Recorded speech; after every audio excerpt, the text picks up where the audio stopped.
Welcome back. 2 వారాల్లో జరగనున్న కురుక్షేత్ర మహాసంగ్రామంలో కౌరవ సైన్యంతో యుద్ధం చేస్తున్నామన్నారు సీఎం జగన్. పేదల భవిష్యత్తు మరో 2 అడుగులు ముందుకు వేసేలా 2024 మేనిఫెస్టో ఇచ్చామన్నారు. తనను బచ్చా అంటున్న చంద్రబాబు 14 ఏళ్లు సీఎంగా ఉండి ఏం చేశారని క్వశ్చన్ చేశారు సీఎం జగన్. జరగబోతా ఉంది కురుక్షేత్ర మహాసంగ్రామం.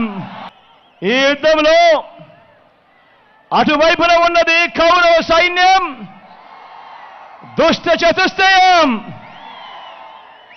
అటు గతంలో వాళ్ళు ప్రభుత్వంలో ఉన్నప్పుడు అందరినీ మోసం చేసిన చరిత్ర ఆ కూటమిది.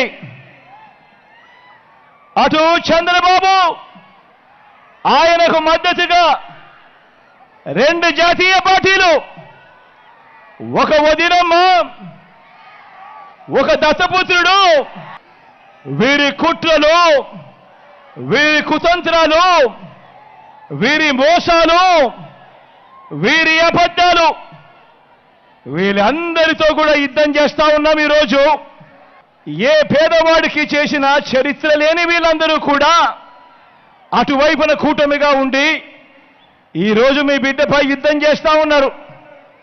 ఇటువైపున మీ బిడ్డ ఒక్కడు, ఇంటింటికి మంచి చేసిన మీ బిడ్డ ఒక్కడు.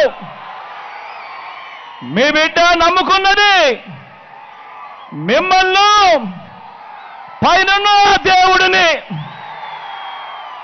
మీ బిడ్డకు పొత్తు ఎవరితో అంటే అది మంచి చేసిన మీ అందరితోనే అని చెప్పి కూడా మీ బిడ్డ గర్వంగా చెప్తా ఉన్నాడు. జగన్ ఈ 5 సంవత్సరాలలో చేసిన ఈ పథకాలని నువ్వు కూడా చేస్తాను అని చెబుతున్నావు అంటే దాని అర్థం ఏమిటి అని అడుగుతా ఉన్నాను ఈ పెద్ద మనిషి చంద్రబాబు నాయుడు. ఎవరు బచ్చా, ఎవరు లీడర్ అని చెప్పి ఈ సందర్భంగా అడుగుతా ఉన్నాను. ఇదే చంద్రబాబు నాయుడు.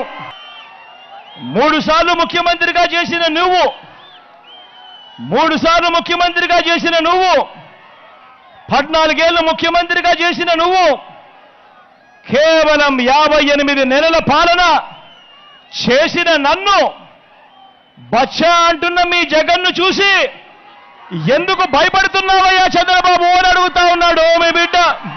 అయ్యా చంద్రబాబు, నువ్వు నిజంగా అంత పుట్టింగివే అయితే బచ్చా అంటున్న నన్ను ఎదుర్కొనేడానికి ఇన్ని పార్టీలతో పొత్తులెందుకయ్యా అని అడుగుతా ఉన్నాను చంద్రబాబును.